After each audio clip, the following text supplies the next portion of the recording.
안녕하십니까, 최진호입니다. 최진호의 신앙탐구, 오늘은 82번째 시간으로 고린도 후서 10장의 내용을 가지고 바울의 담대함이라는 제목으로 말씀 나누겠습니다.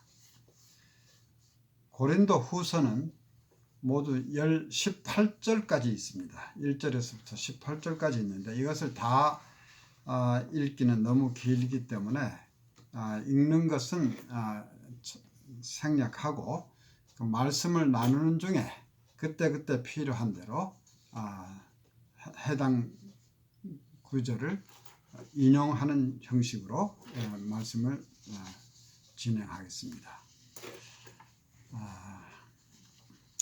교회는 그리스도의 몸이라고 하지만 죄인들인 사람들로 구성된 공동체이기 때문에 어느 시대의 어느 교회나 땅 위에 있는 교회는 항상 갈등과 다툼이 있고 한계점을 노출할 수밖에 없습니다.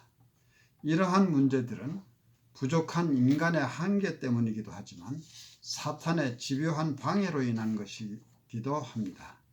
바울의 서신인 고린도 전서와 고린도 후서를 보면은 고린도 교회에도 많은 문제들이 있었고 오늘날의 교회에서 볼 수 있는 문제들이 마찬가지로 그때에도 있었음을 알 수 있습니다. 바울이 고린도 교회에 보낸 서신으로 성경에 수록되어 있는 것은 고린도 전서와 고린도 후서 두 권입니다. 그런데 고린도 전서를 읽다 보면 이전에 보낸 편지에 대한 언급이 있습니다. 이것은 고린도 전서가 바울이 고린도 교회에 보낸 첫 번째 편지가 아니라는 것을 의미합니다. 그 전에 다른 편지가 하나 있었다는 뜻이죠. 뿐만 아니라 고린도 후서에도 고린도 전서와 후서의 사이에 또 한 번의 편지가 있었음을 시사하는 문구가 있습니다. 이러한 사실들을 감안하면 바울이 고린도 교회에 보낸 편지는 고린도 전서와 후서의 두 번만이 아니라 여러 번이었음을 알 수 있고 고린도 후서는 바울이 고린도 교회에 보낸 최소한 네 번째 편지인 것입니다. 그런데 이 고린도 후서도 좀 읽어보면 앞부분인 1장에서부터 9장까지의 내용과 그 뒤에 10장에서부터 마지막 13장까지의 내용을 자세히 보면 그 내용의 톤이 크게 바뀌는 것을 발견할 수 있습니다. 앞부분에서는 비교적 부드러운 표현을 썼으나 뒷부분인 10장에서부터 13장까지에서는 다소 강한 표현으로 고린도 교회의 문제점들을 지적하고 있습니다. 이에 대해서 많은 주석자들은 10장에서부터 13장까지에서는 그 13장까지의 내용은 다른 편지다. 그 앞부분과 다른 편지, 즉 다섯 번째 편지인데 이것을 네 번째 편지 뒤에 이어서 붙인 것이라는 그런 주장을 하고 있습니다. 이 밖에 또 다른 주장은 바울이 9장까지를 쓰고 나서 한동안 쉬었다가 10장 이후를 썼다고 생각할 수도 있습니다. 우리는 어느 것이 사실인지는 알 수 없으나 단지 두 부분이 많이 다르다는 것은 사실입니다. 당시에 고린도 교회의 사정은 매우 복잡해서 바울의 가르침에 대해서 반대하는 사람들이 있었고 이들이 고린도 교회 안에서 영향력을 행사하면서 바울을 모함하고 교회를 휘젓고 있었습니다. 이에 바울은 자신의 사도로서의 권위가 공격받고 있는 상황에서 고린도 교인들이 영적으로 흔들리는 것에 대해서 염려해서 10장에서부터 13장까지 그 내용에서 그들의 잘못된 주장을 하나하나 지적하면서 이들을 강하게 책망도 하고 설득도 하고 있습니다. 오늘은 이러한 상황에 있는 고린도 교회와 이에 대응하는 바울의 논리에 대해서 고린도 후서 10장의 내용을 가지고 묵상해 보고자 합니다. 고린도 후서 10장에서 바울은 반대자들에 대해서 논쟁을 시작합니다. 바울은 2절에서 우리를 육체대로 행하는 자로 여기는 자들을 대하여 내가 담대히 대하려는 것 같이 너희와 함께 있을 때에 나로 하여금 이 담대한 태도로 대하지 않게 하기를 구하노라 라고 하여 바울은 자기에게 대적하는 자들을 우리를 육체대로 행하는 자로 여기는 자들이라고 지칭하고 있습니다. 육체대로 행한다는 말은 이 세상적이라는 뜻으로 해석할 수 있습니다. 반대자들은 바울이 영적인 사람이 아니고 이 세상적인 기준대로 살고 있는 부패한 육적인 사람이라고 비하하고 있는 것입니다. 바울은 자신과 그 제자들이 세상적인 기준으로 살고 있다는 주장에 대해서 사실은 그 반대라고 말하고 있습니다. 즉 3절에서부터 5절까지에서 우리가 육체에 있어 행하나 육체대로 싸우지 아니하노니 우리의 싸우는 병기는 육체에 속한 것이 아니요 오직 하나님 앞에서 견고한 진을 파하는 강력이라. 모든 이론을 파하며 하나님 아는 것을 대적하여 높아진 것을 다 파하고 모든 생각을 사로잡아 그리스도에게 복종케 한다고 하였습니다.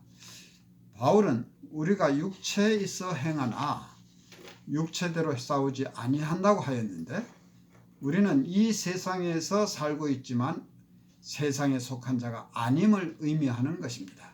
4절에서는 우리의 싸우는 병기는 육체에 속한 것이 아니요 오직 하나님 앞에서 견고한 진을 파하는 강력이라고 하여 우리가 싸우는 싸움은 영적인 전투임을 부각시키고 있습니다. 바울이 말하는 것은 너희가 나를 세상적이라고 하느냐? 내가 영적인 힘으로 하나님의 능력이 얼마나 큰가를 보여주겠다. 그리고 내가 세상적이 아니라는 것을 보여주겠다는 것입니다. 매우 단호한 태도가 느껴집니다. 7절에 의하면 반대자들은 바울을 비하하면서 자신들은 그리스도에 속한 자들이라고 주장합니다. 바울은 자신의 대적자들은 자기들이 그리스도에게 속한 자들이라고 믿는다면 남도 존중할 줄 알아야 하는데 그렇지 않은 것을 지적하고 있습니다. 7절과 8절에서 너희는 외모만 보는도다. 만일 사람이 자기가 그리스도에게 속한 줄을 믿을진대 자기가 그리스도에 속한 것 같이 우리도 그러한 줄을 자기 속으로 다시 생각할 것이라고 하였습니다.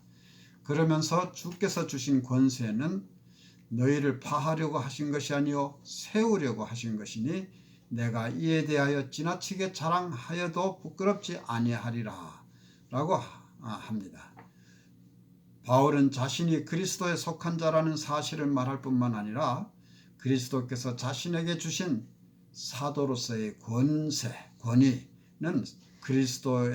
고린도의 교회를 세우는 것이라는 점을 말하고 있습니다.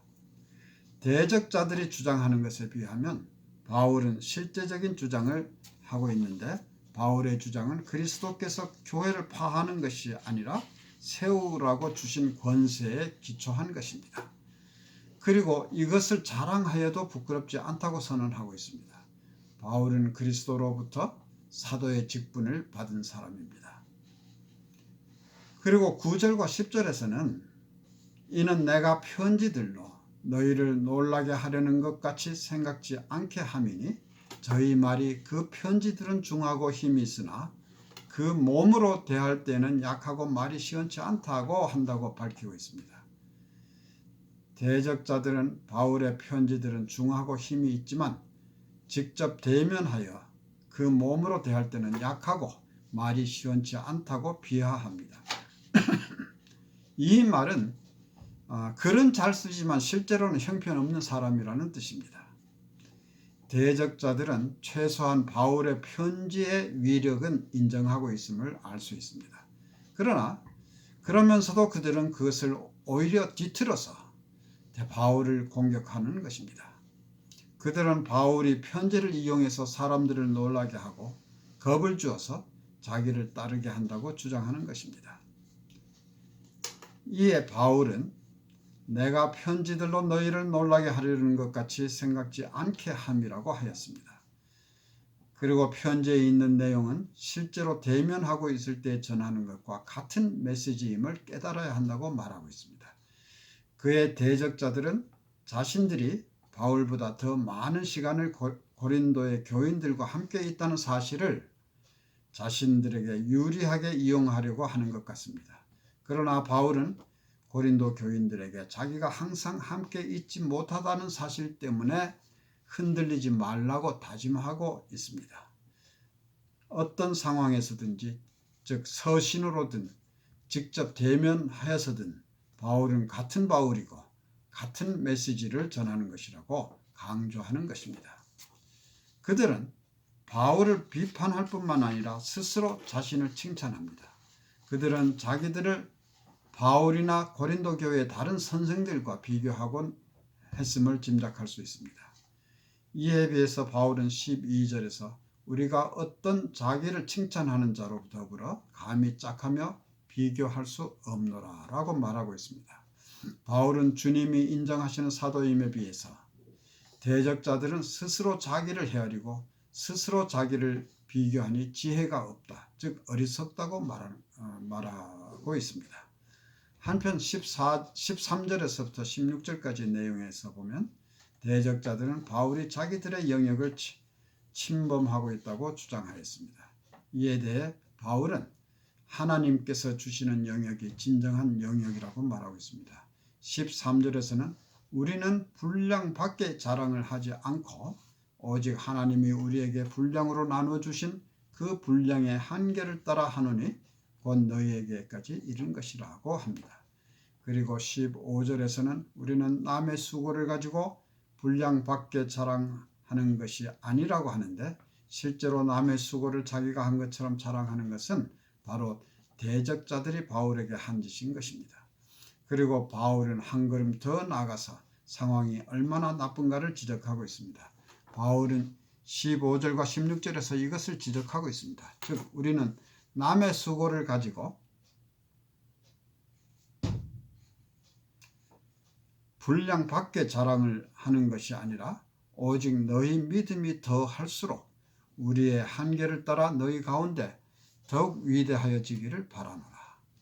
이는 남의 한계 안에서 예비한 것으로 자랑하지 아니하고 너희 지경을 넘어 복음을 전하려 함이라고 합니다. 바울의 관심은 고린도 교회의 교인들만이 아니고 고린도 교회를 통해서 다른 곳의 사람들에게까지도 복음을 전하는 것임을 시사하는 것입니다. 이것은 바울의 열정이 어느 정도인가를 보여주는 것입니다. 이와 같이 바울의 대적자들은 여러 가지 면으로 바울을 공격하고 있음을 알 수 있습니다. 고린도 교인들의 마음에서 바울을 비하하기 위해서 어떤 거짓 주장이나 자기들을 스스로 자랑하는 일이나 무엇이든지 사용해서 공격하였습니다. 그리고 바울이 이 편지를 공격적인 투로 쓰고 있다는 사실은 그들의 주장으로 인해서 고린도 교회가 어느 정도 흔들리고 있음을 의미합니다. 우리가 예수님의 명령인 전도를 할 때에도 항상 악의 세력은 이를 방해하기 위해서 온갖 수단을 다 동원합니다. 이러한 방해에 대해서 뒤로 숨지 않고 단호한 태도로 정면 돌파하는 바울의 자세를 통해서 우리는 그들에게 어떻게 응할 것인가를 배울 필요가 있습니다. 잠언 25장 26절에서는 의인이 악인 앞에 굴복하는 것은 우물의 흐려짐과 샘의 더러워짐 같으니라 라고 하였습니다. 우리가 옳은 일을 할 때 악의 세력으로부터 공격을 받게 되면 담대하게 싸워서 물리쳐야지 굴복하는 것은 옳지 않다는 말씀입니다. 바울은 자신의 명예를 지키기 위해서 반대자들에 대해서 반박하는 것이 아니라 바울의 궁극적인 목적은 고린도 교회의 영적인 성숙이었습니다. 6절에서 너희의 복종이 온전히 될 때 모든 복종치 않은 것을 벌하려고 예비하는 중에 있노라 라고 한 점을 볼 때 바울은 성숙의 척도를 복종에 두고 있음을 알 수 있고 바로 예수님을 닮아가는 성품으로 특정 지어질 수 있습니다. 예레미야 선지자는 예레미야 9장 23절과 24절에서 여호와께서 이같이 말씀하시되 지혜로운 자는 그 지혜를 자랑치 말라. 용사는 그 용명을 자랑치 말라. 부자는 그 부함을 자랑치 말라. 자랑하는 자는 이것으로 자랑할지니 곧 명철하여 나를 아는 것과 나 여호와는 인애와 공평과 정직을 땅에 행하는 자인 줄 깨닫는 것이라. 나는 이 일을 기뻐하노라. 여호와의 말이니라 라고 전했습니다. 바울도 이 말씀을 인용하면서 17절과 18절에서 자랑하는 자는 주 안에서 자랑할지니라. 옳다 인정함을 받는 자는 자기를 칭찬하는 자가 아니요 오직 주께서 칭찬하는 자니라 라고 하였습니다. 결론적으로 진정한 자랑은 스스로 자랑하는 것이 아니라 주님이 인정하시는 것이어야 함을 말하고 있습니다. 우리는 성경적인 가르침에 따라서 신실하고 흔들리지 않아야 합니다. 하나님으로부터 칭찬받기 위해서 남들과 비교하는 것은 어리석은 일입니다. 우리가 자신의 장점으로 칭찬받으려고 한다면 그것도 어리석은 일입니다. 주님의 부르심을 받아 부르심에 따라 성령으로 인도함을 받는 자가 진정 하나님으로부터 칭찬받는 자인 것입니다. 감사합니다.